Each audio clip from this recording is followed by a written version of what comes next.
रायमना माहारियारि हाग्रामायाव दावबायहैग्राफोरनि थाखाय मोजां खौरां।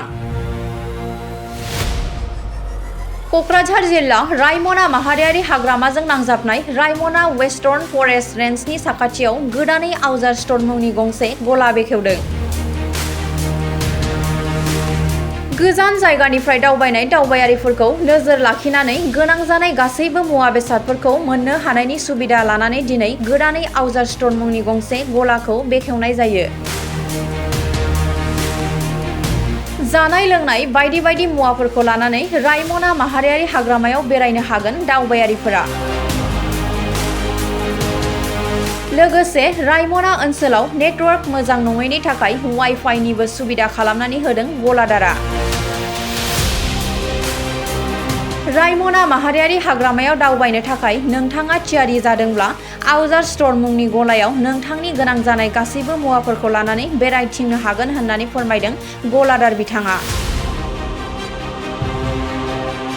बे समाव आं बयनोबो बे दिनैनि दिनखौ आङो जोबोद खुसिजों नैबे मिडियानि गेजेरजों बा बे ओनसोलनि रायजो राजाफोर बा जोंनि बर' समाजनि जेसेबांनाखि आफादफोर दं बयखौबो आङो धन्यबाद खालामसै आंनि गोसो गोरबोजों।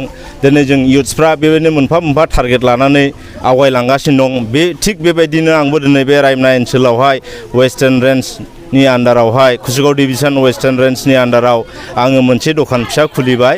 बेनि दखाननि नामानो जादों आवजार स्ट'र। बेवहाय गोबां भेराइटिस माने ड्रिंक्सफोर मोनगोन आरोखि, जेरै पेप्सि, कक' कला, थाम्स आप, 7 आप, केननि माल, बेबायदिनो दै, बेबायदिनो मोजां मोनगोन आरोखि। जाय बिथांमोना रायमना ओनसोलाव वेस्टार्न रेन्जआव बेरायनो गोसो बेवहाय फैनानै आंनि दखानाव हाबलांनो हागोन। बेबायदिनो जाग्रा लोंग्राखौ मोजाङै मोनलांलांगोन बा सेम इकुवेल रेटै मोनलांगोन होननानै आङो मिजिंथिबाय।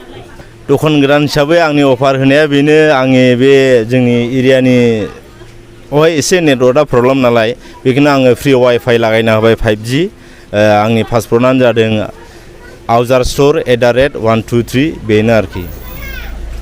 सना वेस्टार्न रेन्ज रायमना मेन गेट खाथियावनो आरो सुबिदाया बहाय जाखान्दे नोङो कफि मोनगोन, ग्रिन टि मोनगोन आरो बिदिनो ड्रिंक्सफ्रा मोजां मोजां मोनगोन आरोखि। कल्ड ड्रिंक्स मोनगोन आरो दैजों कल्ड ड्रिंक।